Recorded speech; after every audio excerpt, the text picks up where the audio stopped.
Welcome to Guided by Voices, a series about music and the arts of becoming. In conversations with other artists, we explore the space between who we are and who we present to the world, and all of the art that's created between, expressed through a multitude of voices that guide us. My name is MacEagon Voyce. Recently, I sat down with the musician and vocalist Latashá. Now, Latashá has opened for big stars like Kanye West and Big Sean, but I first discovered her during the NFT boom, when she was emerging as both an artist to be reckoned with and a voice for other artists.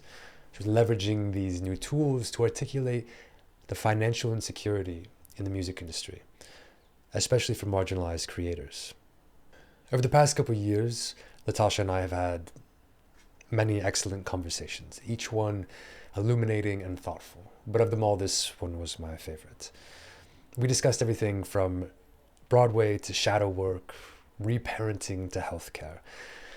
But the through line was the pursuit of balance amongst all of the voices that make her, from her mother to Young Tash to a yet undisclosed ancient manifestation of her voice. We even made a Braneworld character together. So without further ado, Guided by Voices. So Latashá, I'm really excited to chat with you about Guided by Voices because it feels very prevalent in your work. I was diving into the piece that I wrote when we had our first conversation. And I'd love to begin at the beginning. In that conversation, you told me how when you were growing up in your childhood home, there really wasn't this idea of being an artist as an occupation. And I remember you saying that your love for hip hop was especially secretive. And I wonder if you could talk about how that felt and how that impacted the ways that you express your voice. So I didn't really realize how quiet and silenced I was as a kid until I got in my adulthood. And I didn't realize that what I was trying to do for so long was find expression as a child. And so as a kid, I would do so many little things that now looking at it from this perspective, I could see that I always wanted to be an artist and a star, but I always had these kind of guards or boundaries or, you know, told to be quiet because we live in a, apartment in Brooklyn and the walls are thin, etc. And so from where I could see my childhood now, I could see that she was always a girl that was super interested in performance and expression. But one, I had a mother who was also interested in that, but she had me at a young age. And so she was super guarded and she really just really guarded me pretty much my whole existence. And she didn't want anything to happen to me, pretty much is the biggest case, right? I know deep down, as much as she didn't support my journey as a musician, I think truly she was just trying to protect me from the harms that she deemed were possible. But now looking back, I always wanted this. I always wanted to be a creator. Now the game is reparenting myself and allowing myself to express fully and pay attention to the points in which I am silencing myself or giving myself thoughts and ideas that don't really exist because they came from someone else and they came from these voices we're talking about. So yeah, I hope that answered the question. Yeah, it's beautiful. Do you remember the first moment that you felt connected to your voice and able to express what you were truly feeling and wanted to say? I think as a kid, I didn't tell anybody that I could feel it, but as a kid, when I would sing TLC and dress up in my mama's clothes. She would have all these club clothes and I would put on her club clothes. And I would be in front of our vanity and just doing the most in front of the vanity. And then this voice would just find, when I was home alone sometimes and I would just do my thing. And I was like, oh, I believe in that voice. I hear something there. And the second time was when I wrote this really beautiful poem. And this poem was about my relationship with hip hop, quote unquote. And it's somewhere on YouTube or whatever. But the first time I ever performed it was for a boyfriend I had. And he was just like, man, this poem is so incredible. You should really think about this as something. And I already knew it was incredible, but I was just not sure because nobody ever really validated my work before. And then he passed away very soon after that. And I always felt like he was this guardian with me, just validating my voice. Because soon after that, I just kept writing poetry and being soon came right after that too. So yeah. Hmm. Yeah. Yeah, that's really beautiful too. Thank you. Yeah, I think it speaks to something important that I want to get to because in the name guided by voices, the intention is to kind of get to the heart of the different voices that are present inside of us. But but I think it's also important to talk about the voices that aren't inside of us and the importance that they have in determining who we become, because becoming is an interdependent act, and we need our voice to be reflected and in conversation, to understand Exactly. it as well. In the projects that you talked about in our first conversation was also related to hip hop. You wrote a play when you were in college called The Memoirs of Hip Hop, if I remember correctly, which I think is really cool concept. And I wonder if you could talk about that as well, because Yeah. I think there's some different things that you did with different voices in that play that are really cool. Yeah. It's so funny that play is popping up a lot right now in my life. I'm wondering if it's a call to bring it back to the world. Yeah, do it. But yeah, I feel like it's time. So I wrote this play about my perspective on hip hop, but I personified hip hop as a being. And so hip hop was like the main character. And then there were all these other characters within it, like Mama Jazz, Mama Africa, Papa Funk, Uncle Blues. And then, like in school, all the other genres were characters as well. And the teacher was like classical, and the other students in the class were like electronic and rock. And I forget what other ones. There were so many different characters that we played with. And there weren't just genres, right? The other characters we had were like commercialism and commodification and America and, globalism and all that kind of stuff were other characters within this play.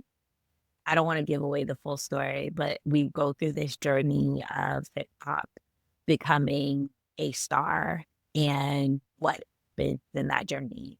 And all the music, all the poetry, and the way we're guided through the play is through music. So there's like a scene where hip hop starts to kind of lose their minds and go into a whole like spiral moment, and flashing like Kanye West is playing, which is so funny now thinking about. Yeah, Um, lots happened since then. exactly. And yeah, and so that was also my way of speaking on the Black body and performance and what happens to the Black body once it's in commodification, et cetera, et cetera. And so that was a deeper thesis of the project. But it was really interesting how all of those characters became a voice of some sort too in my journey as a musician. And kind of also weird how I prophesized my journey as a musician a little bit through that play as well, and prophesied some other artists in that play as well. But yeah, that play was really, really magical. And still to this day, I think it's going to have some magic in it for sure. Oh, well, I support the idea of bringing it back. Thank you. Yeah, it sounds really cool. I love the concept. Thank you. One thing you told me in that conversation after the sample you had created this thing that had a lot of magic in it is that you were convinced you were going to go to Broadway. That was your path. Yeah. And then you went and, worked at Chase. And Yeah. obviously more of a pragmatic path. But I've been thinking a lot about our path in connection to this, whatever the voice is that is there when we feel connected, and there being some truth in that intuition. And I wonder if you ever think about what would have happened if you had made the non-pragmatic choice and just committed to going to Broadway and say, this may be really fucking dumb, but this is what I'm meant to do. I'm gonna do it. And just see what happens. I really can't say. It's such a great question. No one has ever asked me that. I feel like I wouldn't have the weight of knowledge that I have now because I've gained so much ideas and understandings through my journey as an artist first and through working at Chase. So all the things that I've been through, I gained like such a wealth of knowledge through that now I feel like going into Broadway, I would have such a different perspective than I did when I was just out of college, fresh out of college, right? I feel like I'm grateful that I didn't go straight to theater. I feel like I'm looking back at it. I was like, I don't know if I was fully prepared for it. However, there are times where I have my like, oh, I should have been famous already and blah, blah, blah, right? But at the root of it, I know that everything's in the right timing and I'm just following that. I have many voices in my head. That's just a fact. I know that about myself. But there's this one voice that just keeps pushing. And she knows like, okay, despite all of this chaos around you, there's this one line that you're gonna see happen through your life and just follow that. And so I trust her a lot. And despite all these moments where I felt like I'm supposed to be somewhere, I know that everything's in the right time for sure. That's a good answer. It's not our favorite answer, but it's real. Yeah, no, I mean, that's what we're looking for. Real. Yeah. So this voice, the one you trust, can you tell me more about her? How do you know it's her? How do you know, do you struggle to hear her sometimes? How can you tell when she's the one talking? So great. So great. These questions are so great. I know it's her because it's exciting and it's joyful and it's present. That's when I know it's her. When you're in the middle of a decision and you're like, what decision to take? I'm always like, all right, which one is the most fun? Yeah, that's a good guide. I like that. That's my guide. What's the most fun, most joyful, most passionate? Like, where will you bring most of your passion and energy towards? And she's that way. And sometimes she's not in words, right? Sometimes it's just a feeling. Honestly, she's mostly feeling. It's not words, really. But it's like you feel an excitement closer to that journey, right? And she's often the unknown, which is wild. She's often the one that's going to take me somewhere that I have no clue what I'm about to get into. Yeah. Hardly any preparation. And as a Capricorn, that stresses me out. But she's that. And there are plenty of times that I've not listened to her and went the safe route or whatever. And I'm not going to say I regret it, but I am going to say I've learned a lot of lessons from not taking that road, because I could have done things sooner, or, all the questions you have for yourself if you didn't do something that is in your joy. I'm a big comfort and safety person these days, which is because I'm getting older and, I want to have kids and do all the things. And she is really agitated by this fact that I'm learning comfort and Yeah. I Yeah. give her a lot of time. And I feel like she's a lot of my child spirit too. She's just heavily in my child spirit. Cool. Does she have a name? No, I call her Young Tash. It's funny that we're talking about this, because my project is a lot about voices and like spirit. Like, I call my voices energies, or like sometimes I call them a higher energy or source. And Young Tash is one of those voices that appear on my project, and she's just doing it all, excited all over the place, but really has to work on balance. And each voice that I think we all have has something that they can learn from the other voice.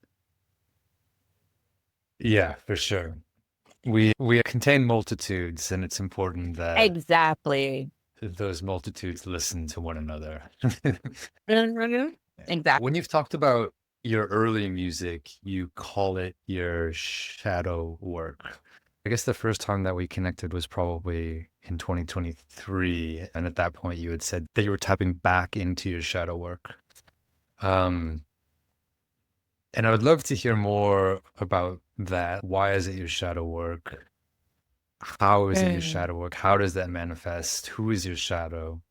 This is particularly resonant with me in thinking about Moon Man, and this character is kind of a shadow, kind of a mask, just like an alter ego of sorts. And as I mentioned before we hit record, I understand my own music as a conversation between myself and him.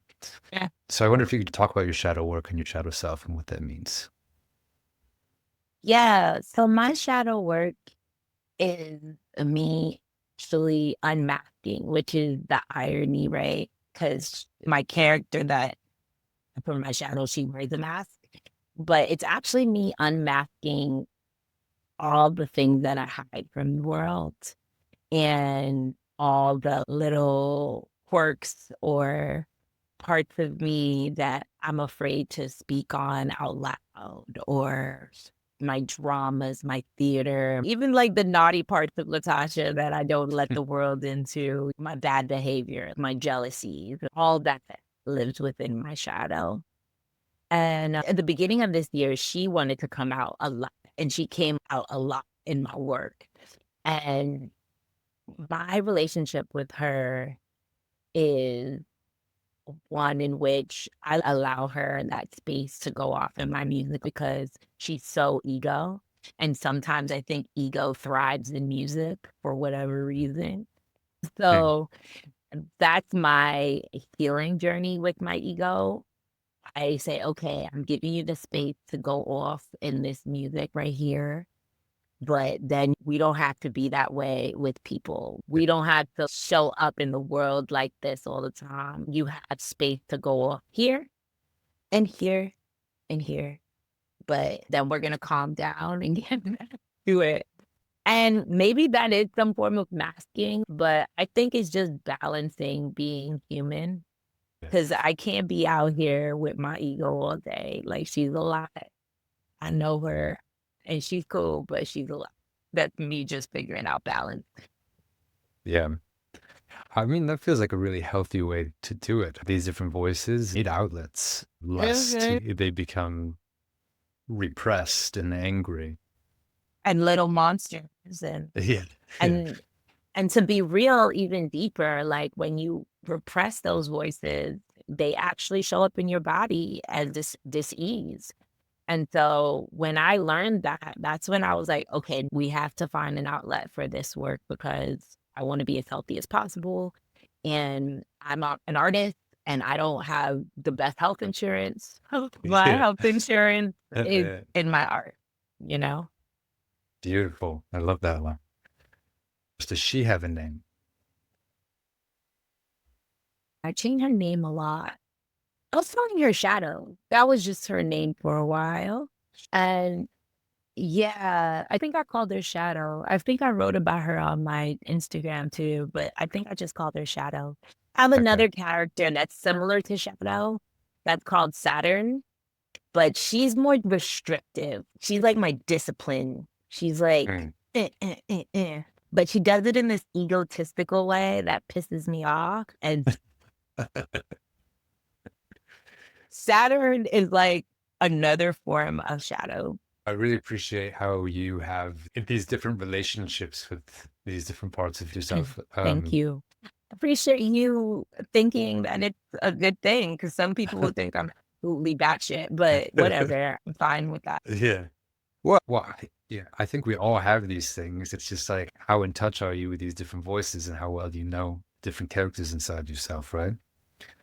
Yeah. So, And I also wanted to add that I feel like it's like when you're a kid and you have imaginary friends. I feel like it's that kind of same energy.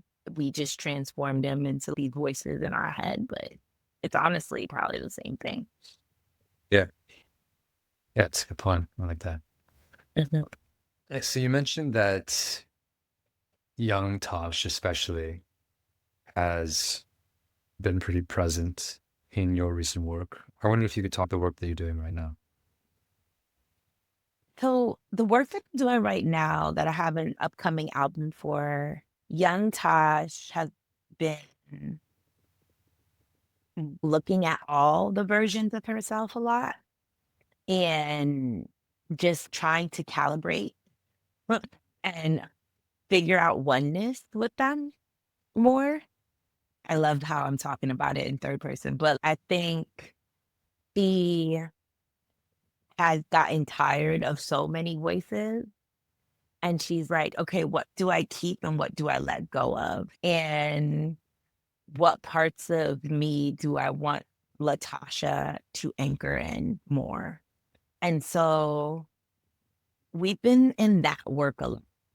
But there's another character that I don't want to talk about too much, Okay. who is, it's kind of confusing, but this character channels Young Tash. And she's giving Young Tash some downloads to help her with this oneness. Okay. So that's like what's happening. It's like three of us. At one point, I was calling it the id, the super conscious, and then the ego. But I like my characters better because I don't like to conform to the identities of science all the way for all my work. Cool. How old are all these characters? Did you discover them at the same time, or was it like a gradual development? Like, oh, you're kind of like her, but you're kind of different. Maybe you deserve your own space. I think Young Tash is probably the youngest. She's in her early 20s, probably. Then Saturn, she's grown. She is like 45, 50. Then I have this other character that I don't want to name yet, who is like Wow, cool. hundreds and hundreds of years old and has been here before I was here. So those are all the characters thus far. And then Shadow's my age. She's in the 30s and she's with me because she's always with me. That's the thing about Shadow, right? Your shadow is always with you. And so Yeah. she's in my age, she's seeing all the things, she knows what's up, you know, but she's just on the other side of it. What movie was I watching the other day? Thunderbolts. It's a Marvel film. My boo loves Marvel, and so I got into the wave of Marvel. And there's this character in it who turns into his dark side. And there's this moment where he's fighting himself and his dark side. And it was really interesting because I was like, oh, that's his shadow. He's fighting his shadow. And it looks like he's fighting his shadow, which is really cool. But yeah, I think your shadow is just constantly with you. Yeah. It's just about how much you let your shadow take over your life. Yeah. Yeah.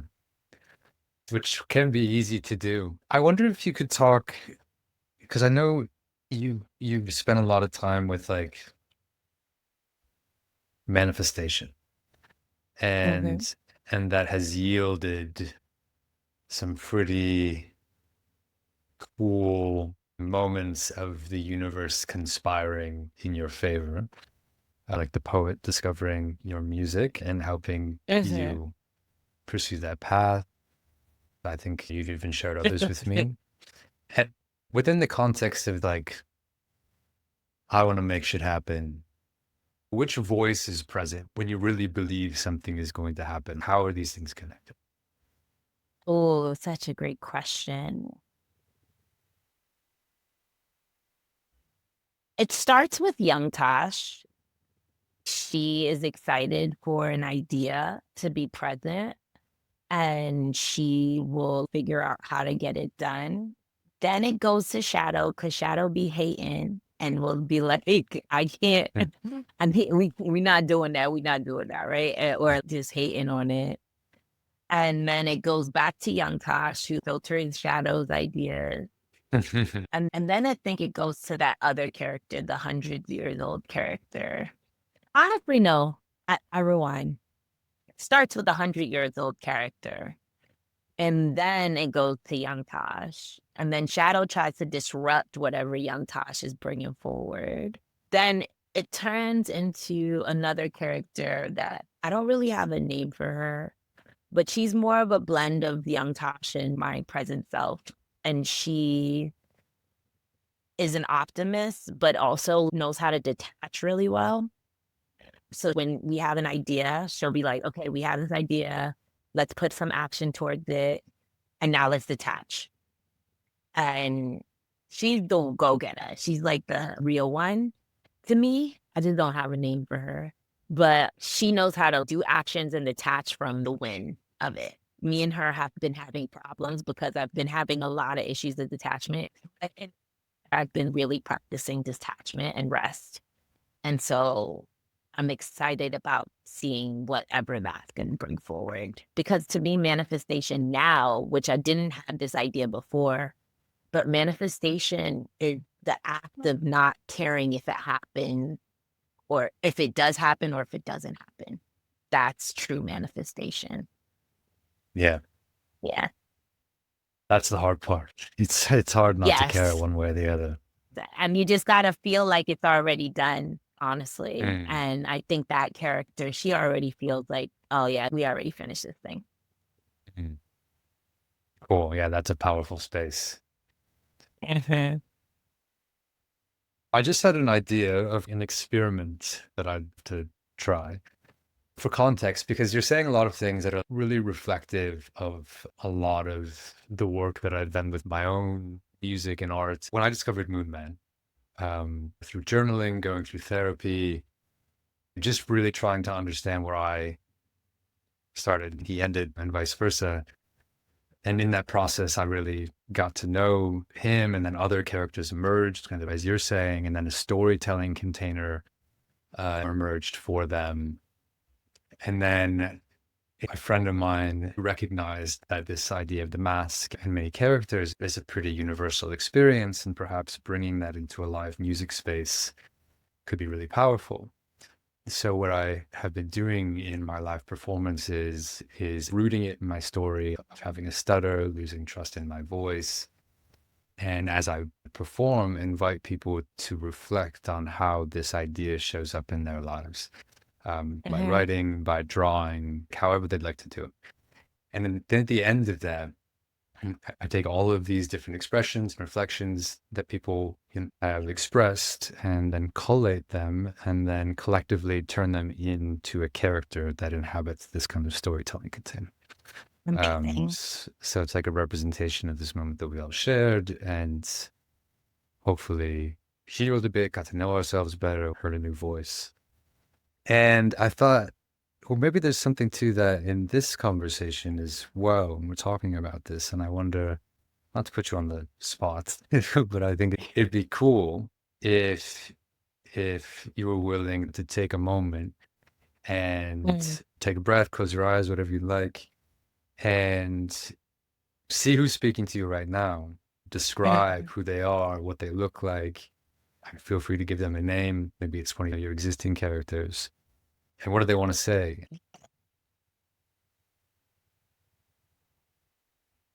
She has a ponytail, really high ponytail, curly haired. I can't really see her face. I assume it's me, but I can't really see her face clear.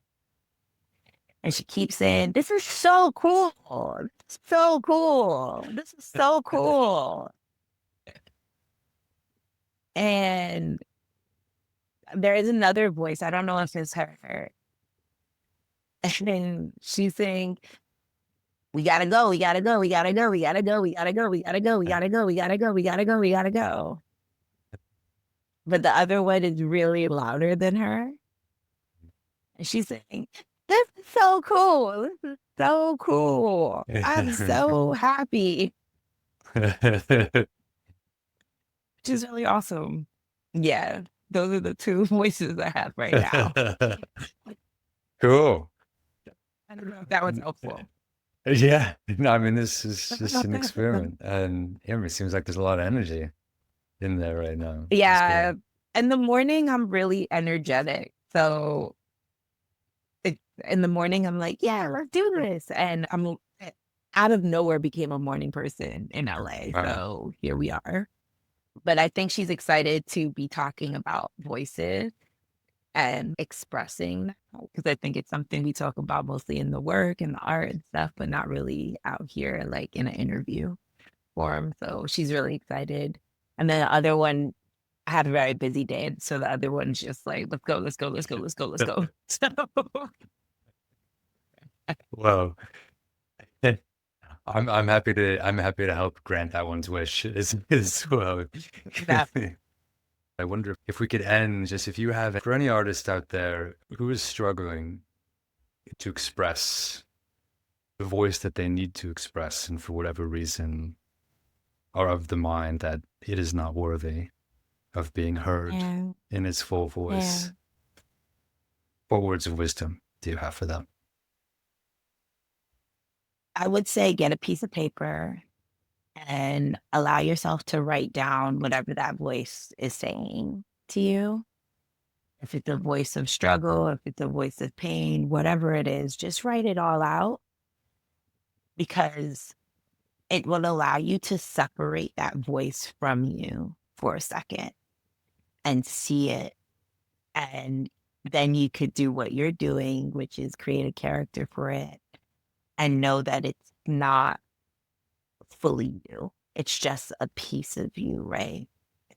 And I honestly would really suggest, if people can, to make journals for each of their characters, like the joyful character of you, the excited, whatever you want to do. Take time, even if it's just one line that that character is saying to you, or being, or whatever you want to call it, is saying to you, write it down. We are multitude, and that's just what it is. And so we need to be able to know how we're doing. And the practice of writing it down allows you to see how you're doing and go back to it and reflect on how you changed and grown and processed and all that stuff. So for anybody who's going through that, know that there's a separation. Yeah, I hope that was helpful. Yeah. Yeah, that was definitely Yeah. helpful. Oh, Yeah, I think it was a lovely answer. thanks. It seems like a good spot to hit pause for now. Awesome. It was so great. This was really awesome. Thank you so much. As always, your interviews are always A1. So I appreciate it. Thank you. Well, it takes two people to have a conversation. So I appreciate you being here. I always love Of course. our conversations and the energy that you bring. Let's see it again soon. Yeah, let's chat soon. Take care. All right. You too, Latashá. Bye. Bye.